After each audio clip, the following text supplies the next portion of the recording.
Okay, hi everybody. Thanks for joining us today on the webinar. My name is Clay Malcolm, and here at Advance IRA, and I'm joined by Troy Eckard of Eckard Land and Acquisition. So I'm delighted to have Troy here today, and we're going to be having Thanks for taking the time. I appreciate it.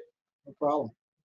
And we're going to be we'll talk a little bit about IRAs here at the beginning, just to kind of set the table. But we're really going to have a discussion today. I'm going to get a chance to ask Troy some questions that I've been interested in terms of his past and how he got to where he is in terms of distilling down his investment strategies and things like that. And then we'll certainly be talking about some specifics about the oil and gas and energy industry that are occurring today.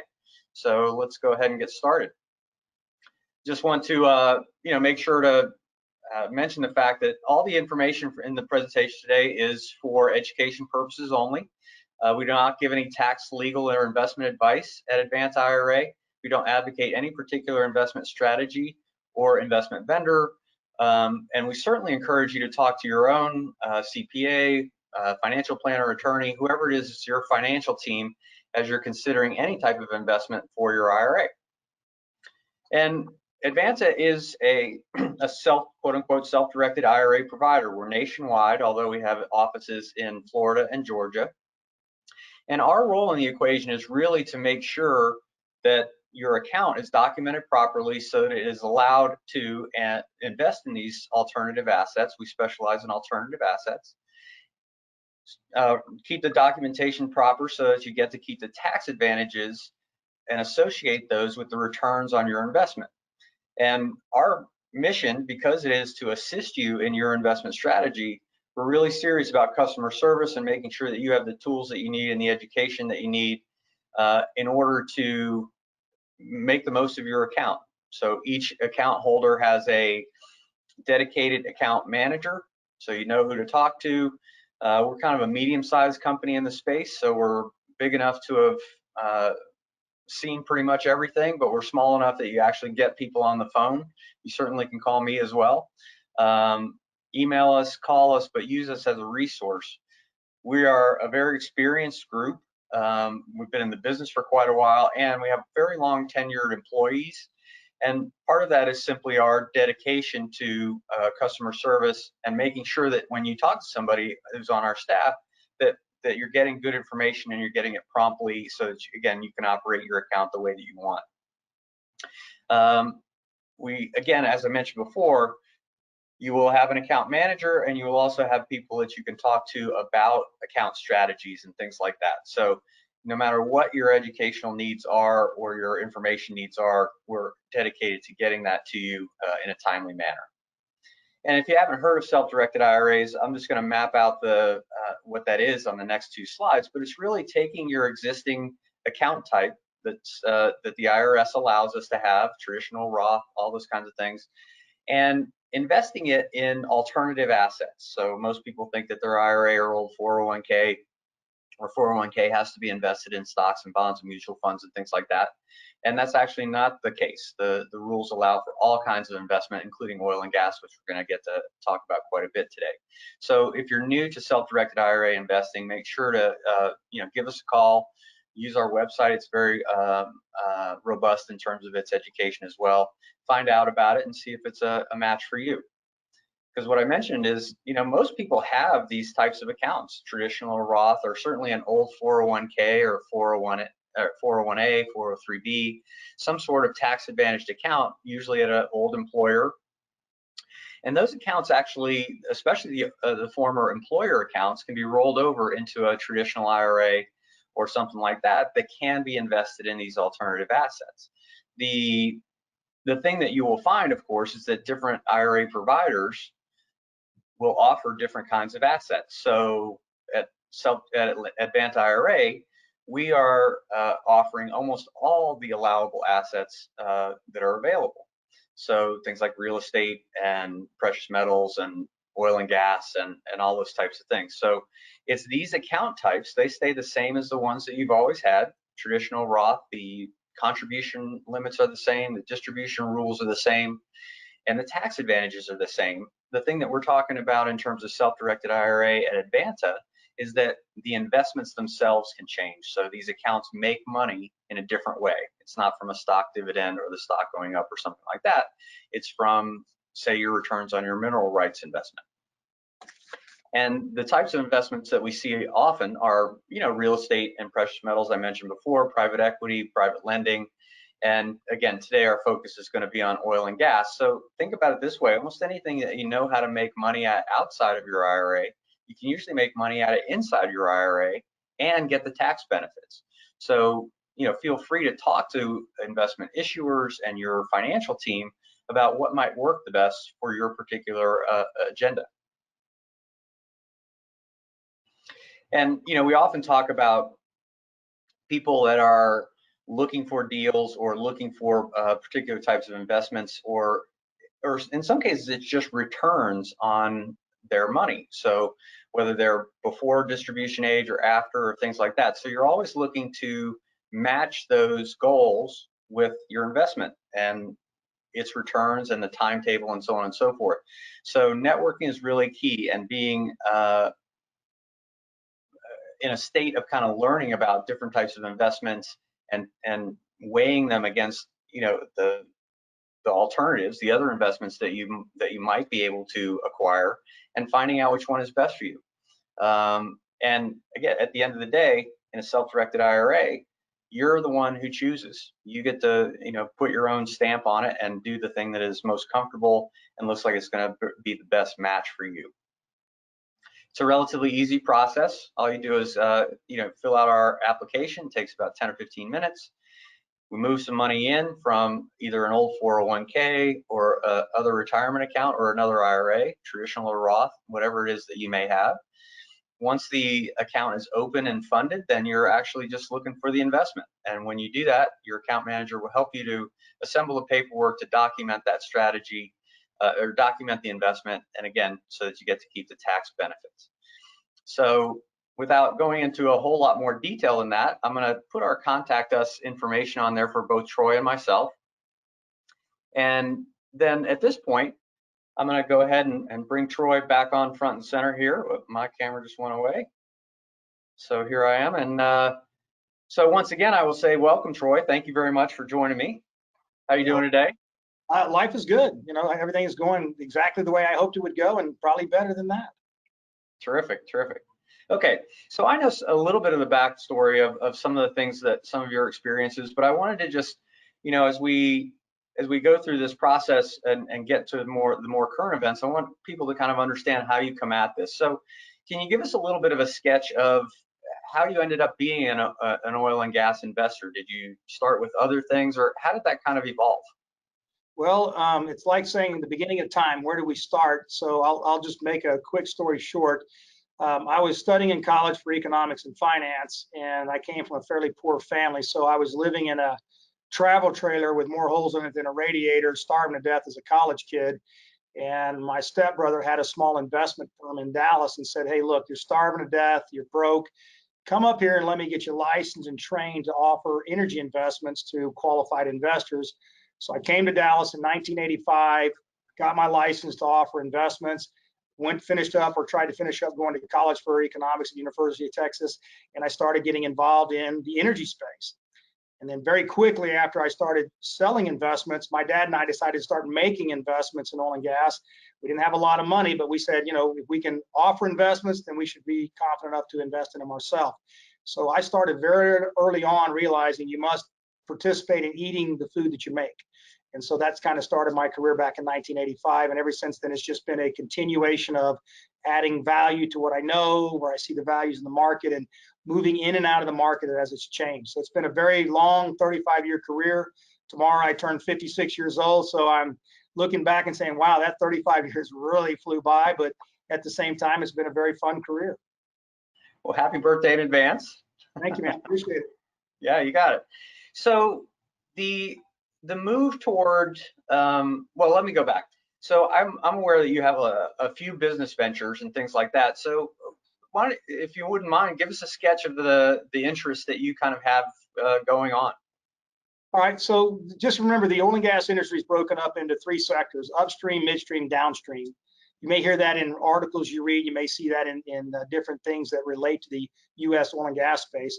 Upstream is like a river. It means everything that starts at the point of origin, which is the exploration, the leasing, and the mineral. Midstream has to do with everything from transporting and processing that raw material produced out of a well and getting it to the refiners of the market. And downstream is actually delivering it to the final consumer. So in my career, I've had the fortune of trying to stay very focused on what I liked as an opportunity, but I've been exposed to everything from upstream to downstream because they're all connected.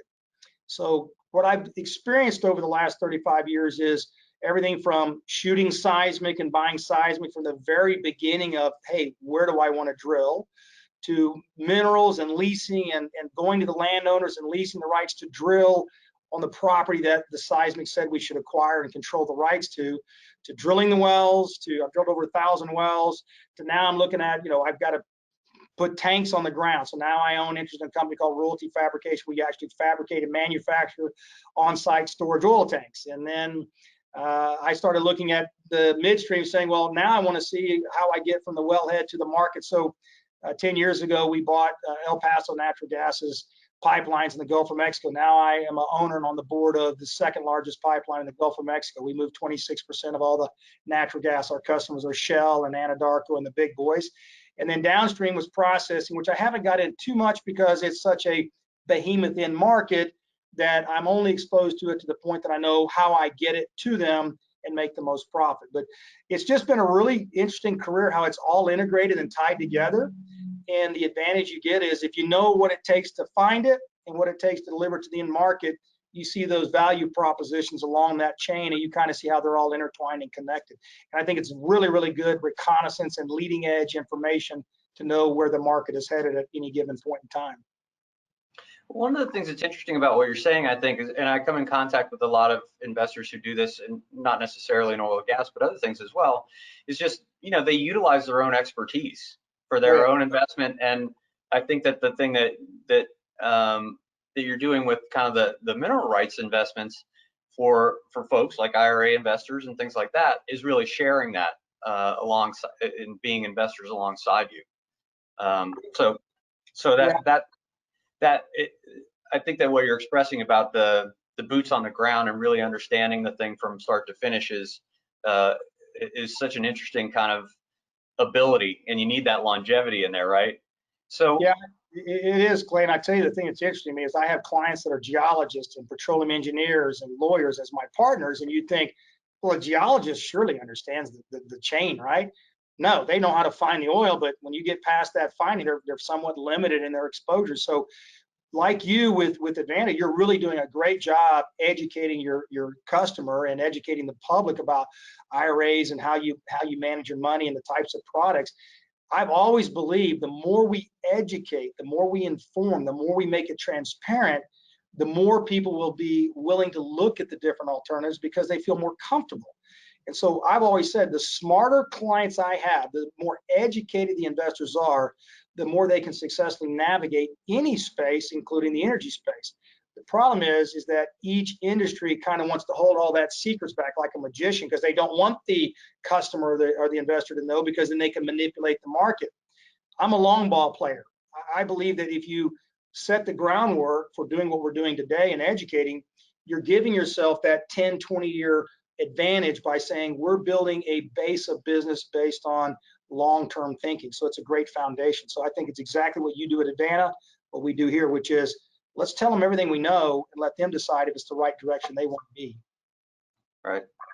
Oh, and I do want to encourage everybody. Listen, I have some questions that I'm going to ask as we go. But if you have questions of your own or specifics or things like that, I imposed upon Troy ahead of time. He says he's game for anything. So go ahead and type them in, and Yep. we'll ask them as we go. And there is already a question about will the presentation be available afterward? Yes, we are recording it, and it will be available afterwards. So thank you for asking that question. Okay, so is it possible to eliminate next slide in order to view? Okay, so the next thing I kind of wanted to talk about was we were talking about the energy investment environment, so to speak. Right. Yeah. And so how did you narrow down? I know that you're particularly involved at the moment with mineral rights, but how did you take all this broad knowledge and knowledge of the energy business in even a broader scale than that and narrow it down to that? How did that distill for you? Well, the fact that I've been around since 1985, and we have survived economically as a company through all these major ups and downs, you kind of start to see a pattern. And that pattern is one in which you see this ebb and flow where the industry has grown and shrunk. And it's always related to success and failure, sourcing capital, the cost of capital, supply and demand. And so when I started looking about 3 years ago at the market as a whole, I mean, I've been buying minerals for 35 years, but when I looked at the market as a whole back in the summer of 2018, it was very clear to me that the oil and gas industry has defined major oil and gas basins across the United States that are incredibly saturated with oil and gas to the tune of hundreds of millions of acres of potential. And so this whole evolving market has occurred. It's been de-risked, it's been proven, it's totally changed the element of the investment considerations into oil and gas. But what I decided is, because I'm getting older, I want much less. I'm like my clients. The guys I used to call 30 years ago were like, hey, I'm trying to save for retirement. I'm planning my strategy, estate planning. I'm now kind of the same person I used to call on 20 years ago. So I looked at the space and said, where can I go that's going to create the highest value, the lowest risk, the longest term consistent growth? And it has to be, I wanted to go to the very beginning of the food chain, and I want to buy minerals because of all the conditions that I've seen for 35 years and the way the markets evolve. So I started moving toward the mineral market because the opportunity's there and it fit my profile, which is an older client, less risk, more concerned about cash flow. And that turned out to be a fantastic decision because of everything else that's evolved since 2 years ago. Well, and we were talking before we started the broadcast today about the perception of investing in oil and gas just as more as a term or a general idea. And so there are other ways to invest in oil and gas and energy, yes? I mean, Yes, what do those things look like? well, you can invest on the public markets. You can buy stocks directly. There's publicly traded MLPs, master limited partnerships, which are mainly focused on like the midstream sector where you're buying into pipeline companies. You're getting paid a dividend. You're looking for the stock to grow. There's private equity investment. A lot of our clients have put in $2, $5, $10 million into private equity in a bundle and let those guys go out and displace it. There's bonds you can buy in the energy sector based on, bond portfolio. So pretty much anything that you normally invest in is also available in energy. The reality is that how close do you want to get to the center of the bullseye? How close do you want to get to truly getting the benefits of energy? And how close do you want to truly control your asset selection process? So what we have found in our space is that certain investors, let's take the whole pool of investors, most of them will say, well, I'll buy bonds or stocks or publicly traded equities, and I'm still in energy, but I'm in an energy where it's kind of on the peripheral edge. And then as you closely move into more of a direct ownership, you now are being much more specific and self-controlling on what you choose. Do I want to drill wells, own minerals, own saltwater wells, pipelines? And then what you find is the opportunity also shrinks. There's not very many people that offer direct mineral rights as an investment, whether it be in your SITRA or whether it be directly. So it is all about, it's a huge pool, a lot of ways to get involved. Every one of your listeners today can be in energy. They should be in energy. It's just where you decide to get on, where you decide to on ramp. And so I have to ask, since we were talking about the perception, and it sounds like at some point that you were doing kind of speculation on where to drill, sinking oil wells just like in the movies. Is that true or not true? 100%. You look at the movie, There Will Be Blood, great movie. I've watched it 2 or 3 times. I find it somewhat what the investor perception is, which is this is a bunch of guys with a witching rod and they're out, cutting deals and screwing mineral owners out of their property and they're hustling investors. And, it's got a horrible reputation. I started in 1985, right after the oil embargo. And literally, when oil prices started to rise, then there was 4,500 drilling rigs. Everybody who could had a voice was selling investors, and it's gone through about 4 or 5 cycles. And it usually is the front page news, Ponzi scheme, dry holes, crooks, criminals, etc. And so what I've noticed is that because of its absolute obscurity from being able to access data, it becomes kind of like this little hidden box of, my buddy invested in oil and he lost a lot of money, I'm going to avoid that. And so the reality is that oil and gas is a great investment, but it is a much more serious investment as far as finding the right company, the right access to that data, because the oil and gas industry has evolved like every other industry. There's a lot of stuff that's digitally online now. We can access production and well reports, things that we couldn't have accessed 5 or 10 years ago. So it has a horrible reputation, but those who do it right are probably that 5 or 10%. The question is, as an investor, do you take the time to find that 5 or 10%, or do you treat it like gambling in Vegas and you're throwing the dice? Too many investors have approached it with a very careless attitude, and so therefore they participated in that bad reputation because they didn't treat it as a serious investment. Now, I've been doing this since 1985. I had my own investment firm for 20 years. We are one that believes in complete transparency, because you have to overcome that transparency for a very prolific industry by being much more blunt, much more open, much more transparent. And I think that's the way you, with Advanta and others that are actively trying to get this information out about mineral rights, because it is an enormous business with a lot of opportunity. But if you listen to your buddies at the country club, you might avoid it, and therefore avoid it, probably a good opportunity. And just because we're not doing kind of a normal slide presentation, things like that, we did get a chance to do that a couple of months ago. So let's make sure that everybody understands what we're saying in terms of being offered mineral rights to be able to participate in that, because it is a unique kind of slice of that business. Yeah, it is, Clay, and I think last time we did a great job covering that, but I think let's just make it very simple for your audience. When you bought real estate, or you were assigned, or you had a land grant 100, 150 years ago, you were able to get a piece of land and it was titled in the courthouse. As the industry evolved, as the America evolved as an industrial nation, there became laws in place and became more clear delineation of what you actually own. In fact, there's 3 rights that you get. There's air rights, everything above the ground, not connected to the ground, that is related to the piece of property you own. That became an individual right. You could actually sell air rights or lease air rights, and you could actually keep your surface even if you didn't own the air rights. The surface rights are everything that's connected to the ground, everything you can see that's connected to the ground. So it's your building, your farm, your ranch, your apartment complex. And then what's changed is that the mineral rights were also recognized everything below the surface. So if I own land, I could actually sell the surface, sell the minerals, maintain my ranch, but somebody else could develop the mineral rights. So it became a very marketable asset that had never happened before. Over time, though, it really has become more of a practical matter that investors who didn't have a grandfather that owned 1,000 acres in Oklahoma or Texas, New Mexico, where the oil was found, you actually had this passing down of mineral rights as they inherited through their estates, where now you might have 100 heirs that own acreage in Oklahoma that live in Seattle, they live in New York, and they have no clue, but yet the court records say you were given 10 acres of minerals in Oklahoma. So it's become a very broad ownership, where 50 years ago was more concentrated with one family. As a result of that, it now allows a more sellable commodity, or a commodity you can acquire, because Nancy out in California has no clue what minerals are, and she just wants to know, did Grandpa Troy give her something that has value, and where's the check, and how do I get paid?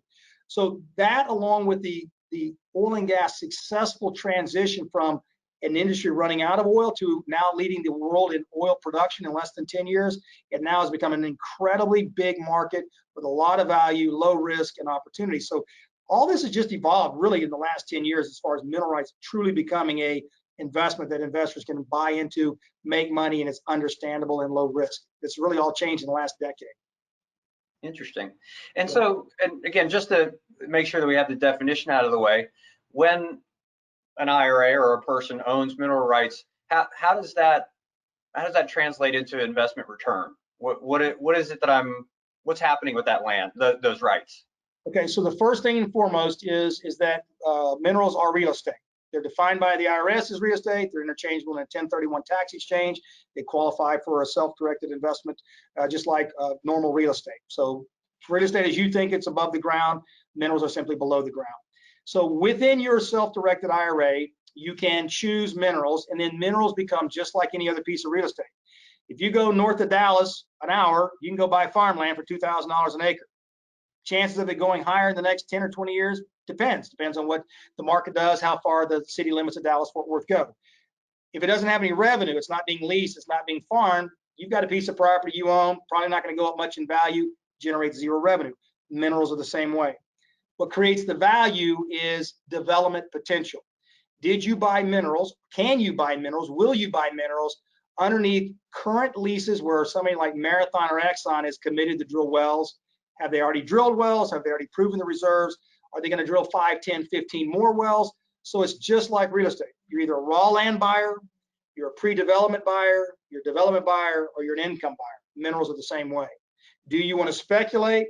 Do you want to buy proven minerals? Do you want to buy existing cash flowing minerals? Or do you want to buy long-term growth minerals? It's really how you want to do it.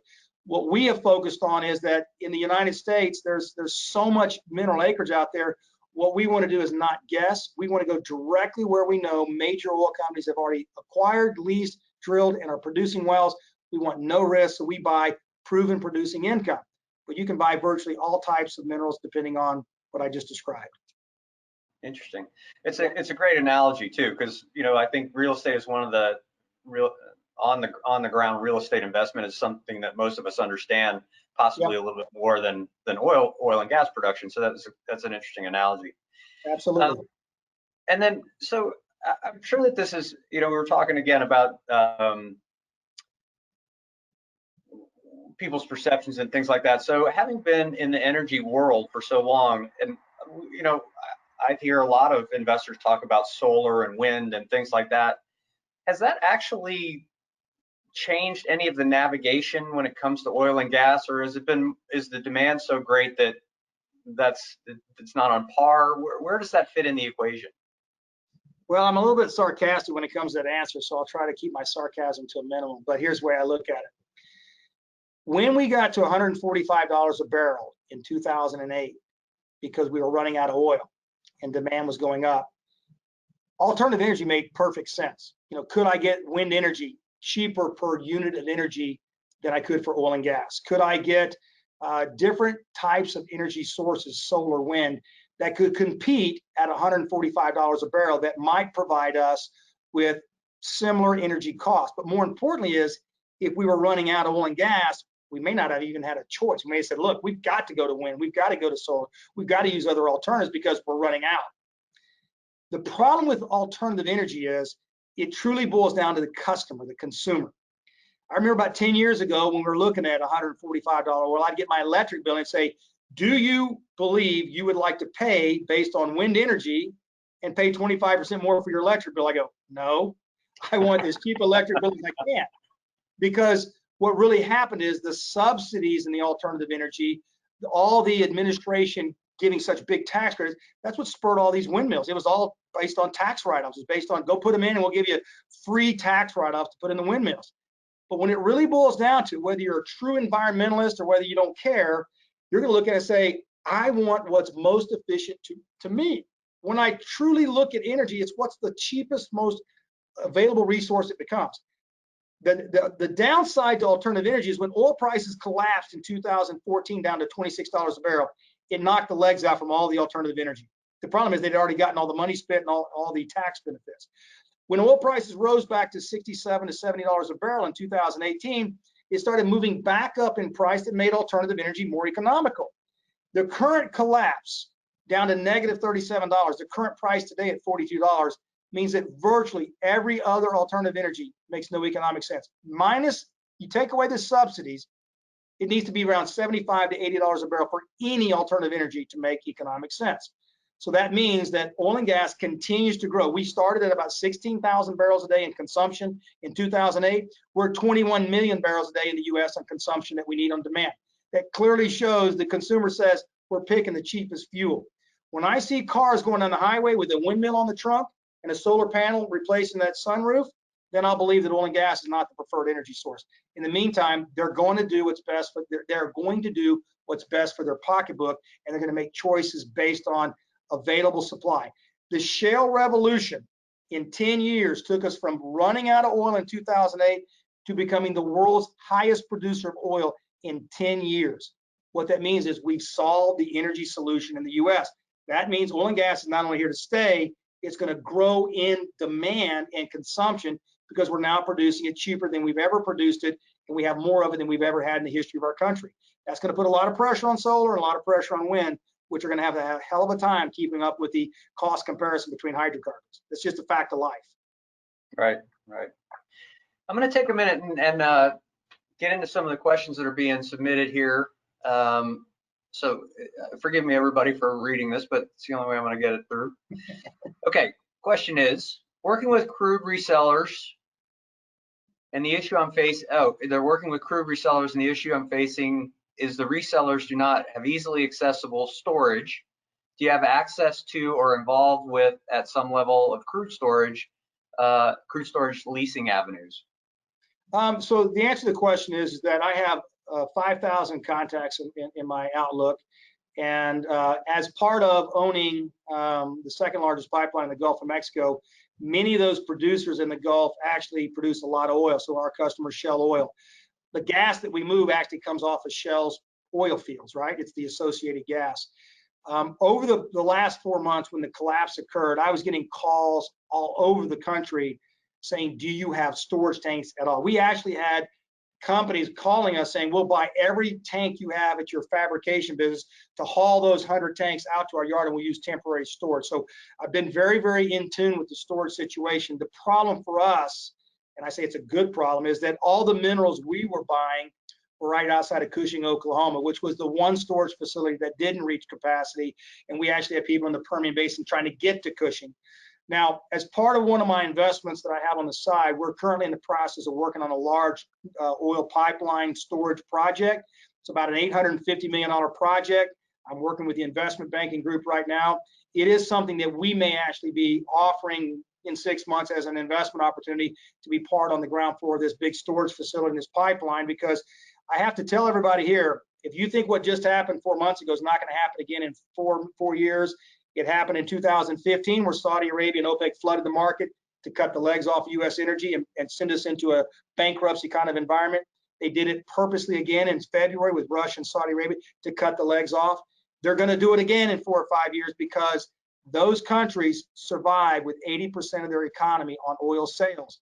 We now have not only stopped buying from them, we now are competing to take away their global customers. So storage is a big, big issue. The problem is storage will not be solved because it requires 2 things: a financial guarantee by producers that they will deliver that oil to storage, because the guys building the storage have to have bank finance, and that bank finance is going to say, I'm not letting you build that apartment complex unless you have guaranteed tenants. I'm not going to let you build that storage facility unless those oil companies will guarantee delivery of oil. All the oil producers right now, financial statements and balance sheets are decimated. They don't have the financial strength on their balance sheet to guarantee that supply. We're going to have the same storage pitfalls for the next 10 to 20 years. So this is going to be a big market mover over the next decade based on oversupply, lack of storage, and global competitors who use their short-term position to flood the market to undermine the U.S. energy space. We're aware of it. We know it. It's going to cause problems. But guess what? That is the opportunity that guys like me look for, because as long as I understand it, I can navigate to buy assets that make sense. I hope that answers this question somewhat. Yeah, and the question went on to say, are you willing to, well, I guess you answered the question, so the second part doesn't have the same thing, but anybody interested in that avenue, is it okay if they call you guys or contact you through the website and that kind of thing for further discussion about that? We are absolutely open to. We have so much conversations involving so many sectors of energy and just thoughts. We have people call us, hey, what do you think about this stock? What do you think about this company? Hey, I was going to invest with this company over here. What do you know about them? We have saved tens of millions of dollars of investors' money by pointing out, hey, you're going to invest with this company. You should look at their background. Hey, you're looking at this storage project. Here's things you might want to consider. Here's a list of questions you should ask before you invest.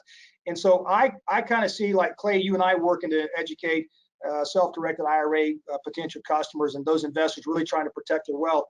I look at you and I look at our company as resources, and you as the attendees on this conference should say, hey, if I got questions on IRAs and retirement custodian, I got to call Clay.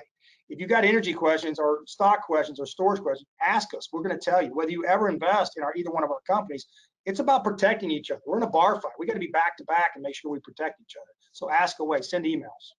Okay, great. And then this is going to seem like I set it up, but I didn't. This just happened organically. All Any right. thoughts? Any thoughts about the wisdom of investing via publicly traded mineral royalty companies such as Kimball Royalty Partners? All right. So this again is my sarcasm, but here's how it goes. If you buy minerals, you're buying a depleting asset, which means when the well comes online and it produces today, it has less oil in the ground tomorrow because we don't have any more dead dinosaurs, right? These publicly traded mineral companies are a great avenue if you're looking for a dividend. If you notice what they did the last 4 months, they cut their dividend. Because why? Because their dividend's based on the oil and gas sold on the minerals they own and the commodity price paid. So one of the reasons why you buy an MLP, Master Limited Partnership, one of the reasons why you buy a publicly traded public royalty is you want that yield. If you look back the last 5 or 10 years, their yield has been, what, 3, 4, 5, 6%. Not bad. The problem is I had to buy their stock to get the yield. Look at their stock performance. Most of them are down 40, 50, 60%. So I didn't make money, I lost money. The way we do it is we actually own the minerals. We are Kimball, but we do it 1 acre at a time, 1 mineral acquisition at a time. So from a public perspective, Brigham, great guys, smart guys. Bud Brigham's made himself $4 billion buying and selling minerals. He set up Brigham Minerals. The stock's down $6, $8, $10 a share from a $20 high. But if you look at the last 5 years, stock has not performed. So the equity position has not gone up, it's actually gone down. The yield has stayed the same, flat or gone down.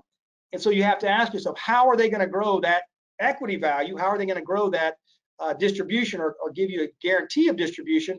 They got to buy more minerals. So it's kind of like you're outrunning the alligator's teeth. They got to buy more to keep up because you have a declining asset. I don't know if that's not really my desired asset.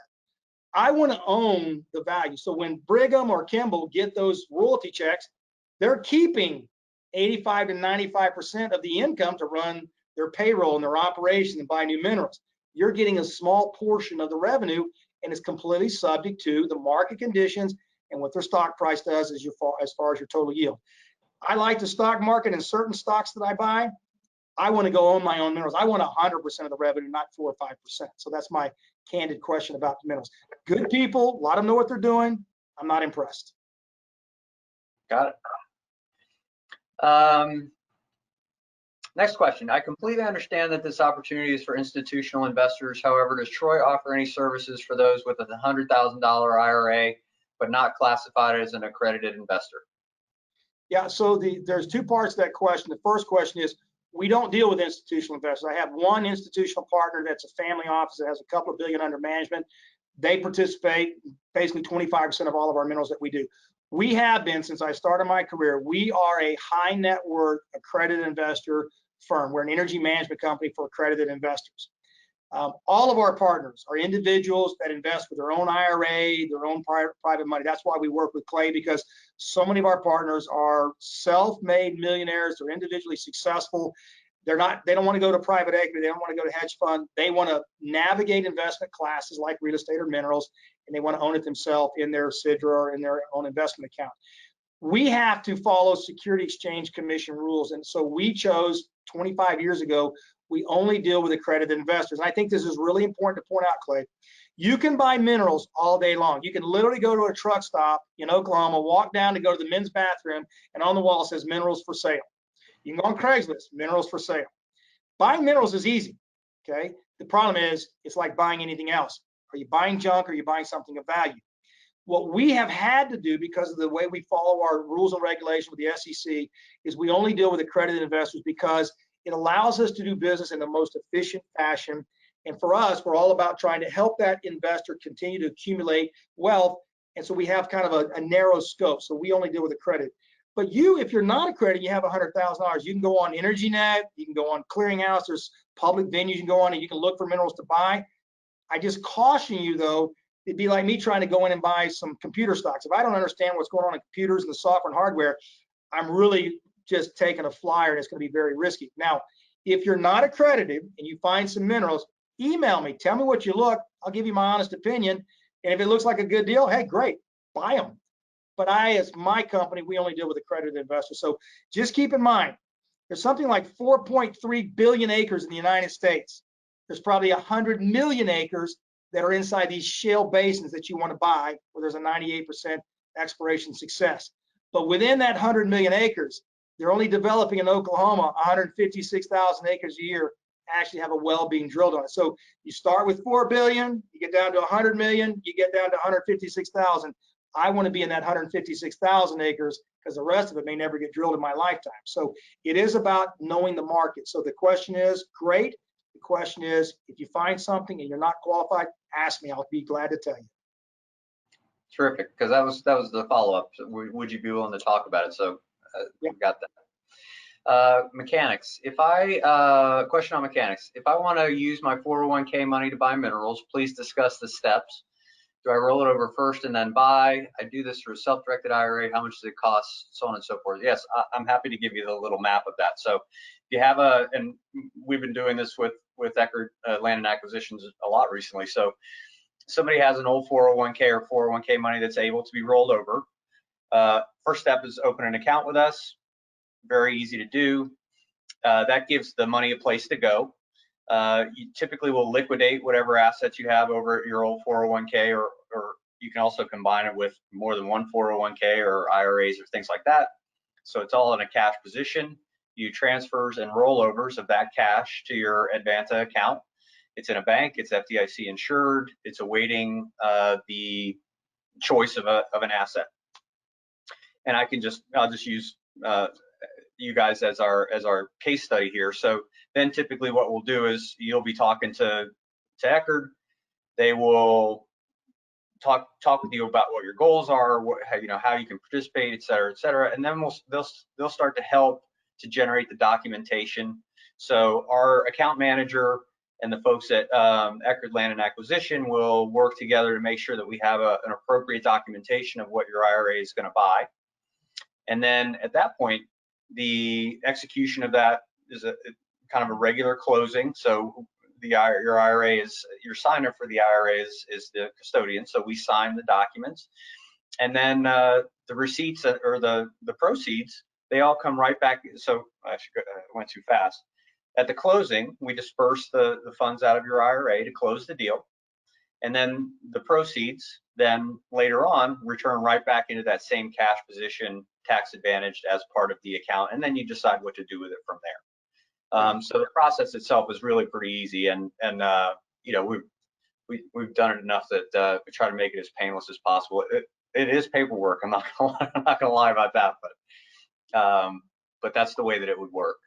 Clay, one thing I would add to help you out is that our experience on the product side is there's a lot of custodians out there, and we find that a lot of self-directed IRA customers have found that their custodians are not very helpful.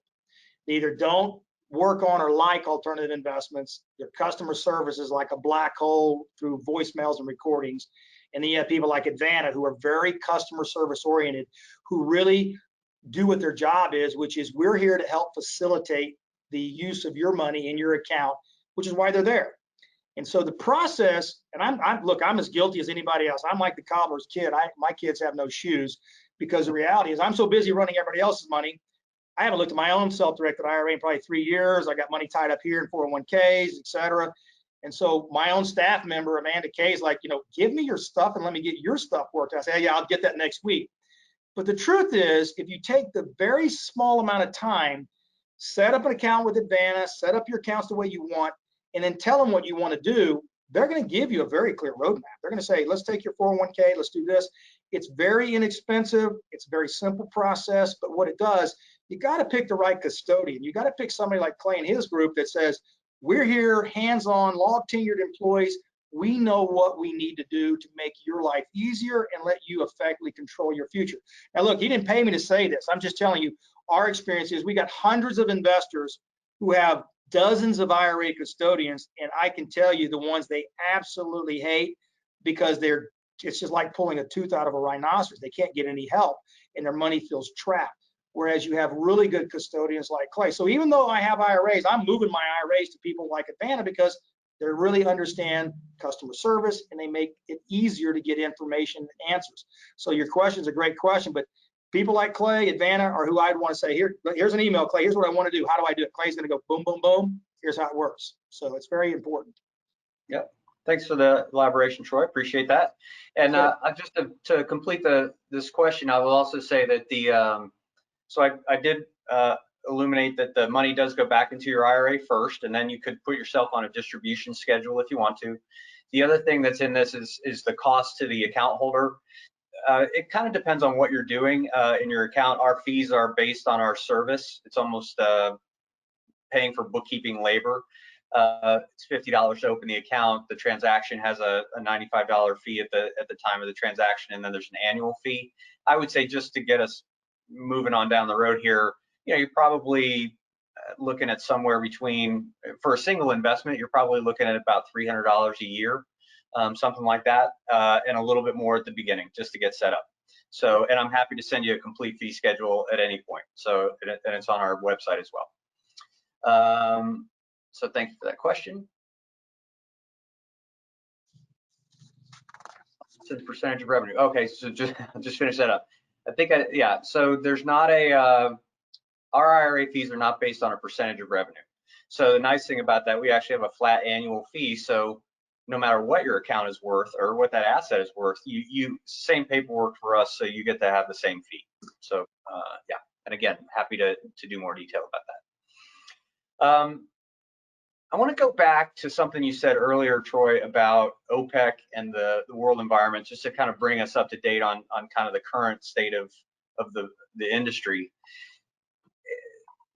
You had mentioned the fact that there are cycles that you've recognized, that this cycle that we're in right now is a little bit reminiscent of what, 2014? Is that correct?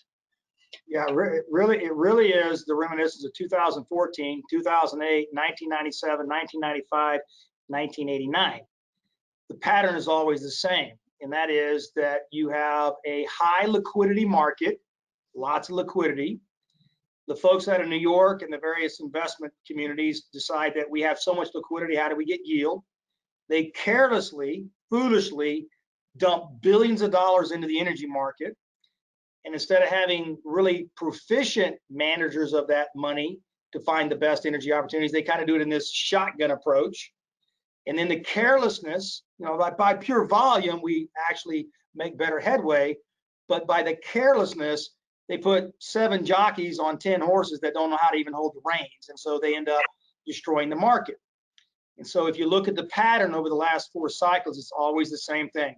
Too much money, too careless, poor management, market collapse, everybody cuts out all the weak, the shaft goes away, the survivors win, everybody licks their wounds, they forget about it for 2 years, they forget how painful it was, and they come back and dump more money again. I will say, though, that the extent of the damage and the extent of the catastrophic effect has become deeper, more painful, because now the stakes are ever higher. And that's simply because we've moved from a oil and gas industry in the 1980s where you could go drill a good well for $1 million. Now the average horizontal well in the United States costs $10 to $12 million to drill one well. So the risk is higher because the capital is bigger. I've said for the last decade, the middle class of the oil and gas industry is gone. It's either the behemoths or the little mom and pops trying to hang on. And this last downturn, the last 120 days, really just destroyed the middle class, wounded many in the upper class, and the mom and pops, they need to go mow grass because they're pretty much going to be gone. It's become a big boy game. And so that makes sense that there are some periodic periods like this. Is this different because of COVID? It's on all our minds, and you and I were talking before the presentation about, not only is it on our minds, but it's starting to change the way we perceive what reality is going to be. It's been that big an interruption. So is that a player in this, and will it make this sequence different than the ones in the past? Well, COVID-19 has done a great thing. It has changed and shifted market demand and market supply for various services that didn't exist before COVID.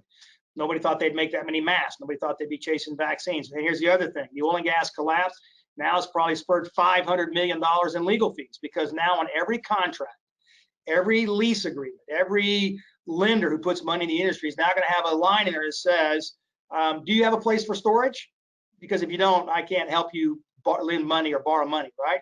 It's also going to have a very clear statement, which has never been factored before. We've never had this in any kind of financial model. What happens if demand gets reduced by 35% when COVID-20 or COVID-21 shows up? Because the one thing about this one, Clay, that nobody counted on was COVID-19. Nobody thought there would be a mandate globally that says 6 billion people go home and sit in your house and buy popcorn and watch Netflix, right? So one of the factors that was really the catastrophic event is that oil and gas industry is really what I call a point of sale. I'm in West Texas producing oil out of my wellhead. It's going to go into a tank, into a flow line, to a refinery, and be consumed. When you log jam it at the refinery, because the refinery says, nobody's driving cars, I don't need to make gas, I have enough in my tank. Tell the guy in the pipeline, don't send me anymore. Well, tell the guy at the wellhead not to produce anymore. That log jam was the first time it's ever happened in my career. But it was a stark realization that two things. It can happen, and we have a massive problem in the US. We do not have enough storage.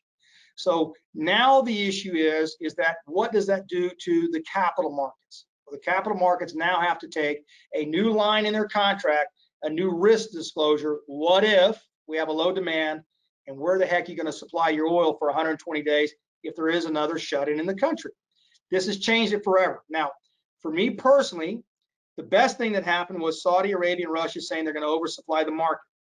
The second best thing that happened in my career was COVID-19. My business has boomed for 120 days. Ever since COVID and Saudi Arabia and Russia came out, my personal business is setting records for the amount of clients investing in minerals in the business we're doing. And it's because when you create chaos in any industry, you create opportunity. It's only if you're smart enough to know how to recognize it and navigate and take advantage of it. And I think that's exactly what every change in the market provides, is opportunity. It's just a question of identifying that. So yeah, I think this has been a really, really massive effect with COVID-19. And by the way, I don't think we're done yet. I think COVID-19 is going to linger for quite a while as it affects demand, supply, paranoia. It's going to affect the oil and gas market. But here's what I would say. From negative $37 a barrel for oil in April to $42 today, that's an $80 rise in the price of crude oil in 60 days. It's massive, but nobody hears about that. But on top of that, with the economy where it's at, we're at $42 a barrel. If we just get back another 25 or 30% of our demand, oil's at $65 a barrel. But everybody doesn't realize that because you don't have that integrated concept like I'm available to, and very few of us have. So it is a really disruptive event with COVID, but it actually has turned out to be the best thing that I could have had happen to me personally and my customers and my clients because of what it's offered an opportunity. And is that I know that people are out there looking at things and looking at, and we're all reconsidering our future and that kind of thing. So are you getting different types of investors now than you were before COVID? Yeah, I really am. Well, first off, you and I talked about this before the webinar, is that, what has the self-directed IRA interest level been since all this change has taken place? I would say we went from having maybe 5% of our business coming through self-directed IRAs to the last 60 days, it's more like 70% of our business is coming through self-directed IRAs. And it's partly because we've been able to be professionally invited on presentations like you've invited us today. It's also because the type of investors who have created wealth inside their retirement account, who are very smart by looking at the diversity in the market between public stocks and real estate and the different investments, they are starting to look at, how do I take what should be my retirement account and stop ignoring it, but start seeing it as a really strong asset and a tool that I should take over and use. So they look around and they go, if I get a self-directed IRA, what are my investment choices? Since minerals are truly legally described by the IRS and by its definition of a piece of real estate, they're saying, well, I've already got a bunch of real estate in my self-directed IRA. I'm going to add another type of real estate, but now it has a different market advantage because it's not tied to typical vertical construction. So yeah, we've had a complete changeover in the type of client. I'll be candid. I'm getting some clients I never thought I would have. I'm getting oil and gas guys that are in the business buying minerals from me. I've got a petroleum engineer who's got a master's degree in finance, who's now become one of our bigger partners because why? He recognizes the value and he understands the numbers. So we're getting what I would call truly industry smart oil and gas investors buying minerals, which should sing a dinner bell to everybody else. If the guys who are in the business are buying minerals today, I should follow them. You know, I've always said, I grew up in South Texas, Clay, 6 miles off the Mexican border. I said, you know how good the Mexican food is? If you walk in and there's not a single white person in there, everybody is from a Hispanic background eating at that restaurant. It means it's truly the right Mexican food, right? If I walk into on the border here in Dallas, and I walk in and it's a bunch of white guys like me eating at the restaurant that don't know Spanish, it's probably your typical Tex-Mex, and it'll do because that's all I know. When I see oil and gas experts, professionals, engineers, geologists, lawyers in the energy business buying into minerals, it sends a clear message that is the time to buy. And that's what we're experiencing today. Interesting. Yeah. So there's another interesting question from one of the attendees. So will 5G or the Internet of Things affect the oil and gas industry? Absolutely. The oil and gas industry today, Clay, is only where it's at because it, as an industry, the oil and gas industry is the #1 consumer of software and hardware. So 15 years ago, you go out to a drilling rig and you stand on the rig floor and you got a bunch of roughnecks out there and they're cranking down on the bit pressure and you got oil flying and all that kind of good stuff like you see in the movies. Today, you've got a guy sitting inside an air-conditioned rig floor with plexiglass around the window, and he's using robotic hands to grab the bit and break it free. They're using GPS triangulation with satellites, triangulating how to drill that well in the zone horizontally. They're using 15 computer screens inside of a converted motorhome that looks like a NASA space station, guiding every single drop of sand that they're injecting to frack these wells. The oil and gas industry has evolved and it is consuming technology to every day improve drilling, completion, production. Now, when you go out to rigs, Clay, you don't see these guys driving around a truck, taking a ruler out, measuring the oil in the tank. The tanks are now monitored with solar panels, and it's telling the guy in Denver, Colorado, what every well is doing every minute of the day on a computer screen. If a well goes down, they know within minutes that the well's got a problem. They send the guy out to the well. We are truly paralleling what's happening in NASA and all other industries. It's becoming a true technology-driven industry, and that is what's caused us to go to this super high success rate. Why we went from 3.8 million barrels a day in 2008 to almost 13 million barrels in less than 10 years, all technology. They have taken virtually most of the risk out of the oil and gas industry in the United States. That's why we flooded the market. They, I think McCain said back in his political campaign, drill, baby, drill. Well, they did drill, baby, drill, but they drill, baby, drilled based on technology. And that's what's changed the industry, which has also lowered the risk for investors like your attendees saying, why have minerals changed? If you bought minerals 10 years ago, you were counting on that 1 7-inch hole to go down, and maybe you own the minerals was successful in that 7-inch hole. It's just as risky as drilling a vertical dry hole. Now you're looking at oil and gas basins that are the size of the Grand Canyon. You're saying, if I'm in this Grand Canyon, anywhere in the Grand Canyon, and I'm underneath Marathon's well, I'm going to have the winning ticket because the entire Grand Canyon is full of oil and gas, and I got Marathon drilling it, so I've got great operators, low risk, billions of barrels of oil, and I'm sitting in something that's going to have a successful result. That didn't happen without technology. It's all technology driven. Interesting. Yeah. And so we were talking earlier about the change in the global landscape of how much we produce and where that puts us in relation to other oil producers. Would you say that all of that has to do with technology as well? That was a technology play to some extent? 100%. What's interesting today is that investors over the years have said, I love the oil and gas concept, but I can't get my head around it because I don't know how to verify everything. Well, I can tell you right now that in our pipelines in the Gulf of Mexico, we know every minute of the day the volume of gas and liquids being injected from the wellhead into our line, because we got to report to the federal government how much gas we're putting in to make sure New York and Chicago have enough gas to turn their lights on, right? So we have computer monitors monitoring every molecule of gas and oil moving from the wellhead in this country to the consumers. It's required by Federal Energy Regulatory Commission rules. Saudi Arabia, Russia, they subscribe to those same data suppliers. They know what we're producing every day. They know our drilling permits. They know you can go online and pay for a subscription. You know every well drilled in Oklahoma, every well drilled in Texas. You know what they drilled, the formation they drilled, how much sand they use. You know when it was drilled, when it's permitted. So the industry's gone from this kind of a boogeyman, you know, let's trade oil and gas over here 20 years ago to now, if you pay for the same subscriptions, if you know how to look at the data, I can literally tell you what every well drilled that's on the minerals I own, when they drilled it, why they drilled it, what they used, why it's better than the next well, because it is all available information that's now in the public domain. So yes, the whole globe is now truly technology driven, and it's created more of a global market that's integrated, whether you like it or not. We all know what everybody else is doing for the most part because of that information platform that's out there.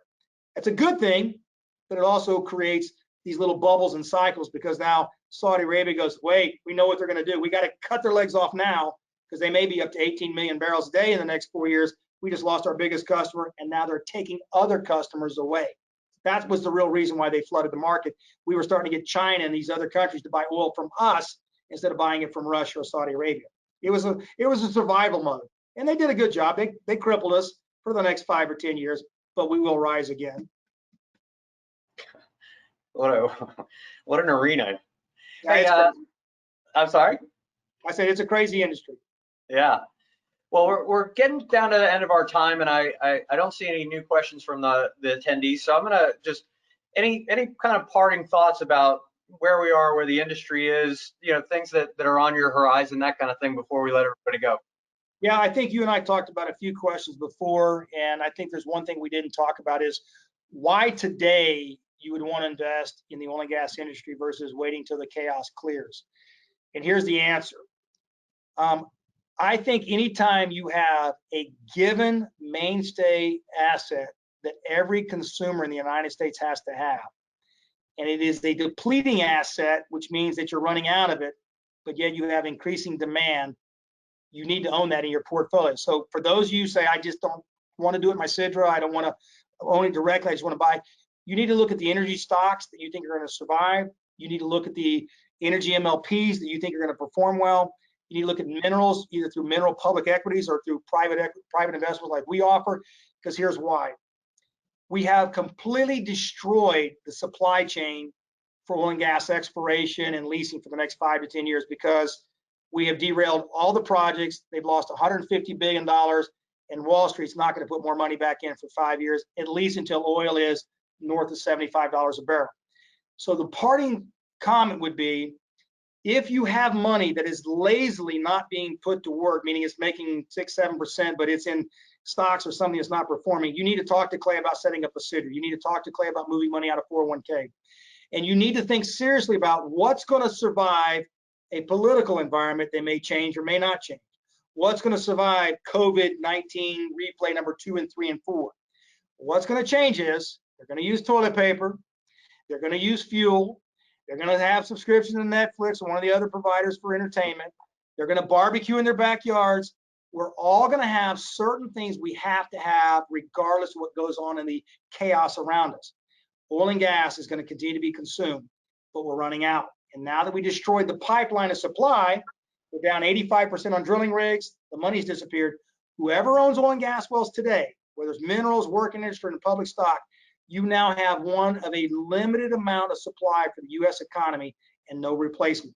That means only one thing in basic economics: rising demand, lowering supply, rising prices. It's up to you. All right.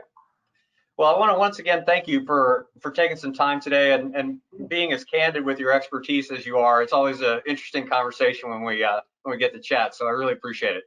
No problem. Clay, what I will do is over the next day or two, I'll take all the Q&A that we had, and I'll provide answers to all that Q&A that you can then forward to your attendees, so that way they can take their time and digest it.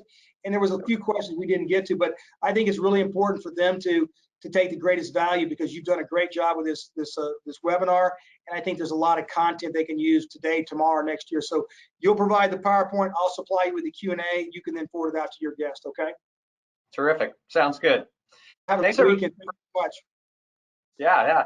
Thanks everybody for joining us. And you know, our contact information is up on the screen, and I know both of us are happy to be a resource if there's something that you didn't get a chance to ask, or you just want to flesh out an idea in your mind about a strategy, or have a question about the energy space, contact one of us. We're happy to help you, and enjoy the rest of your day. Happy investing.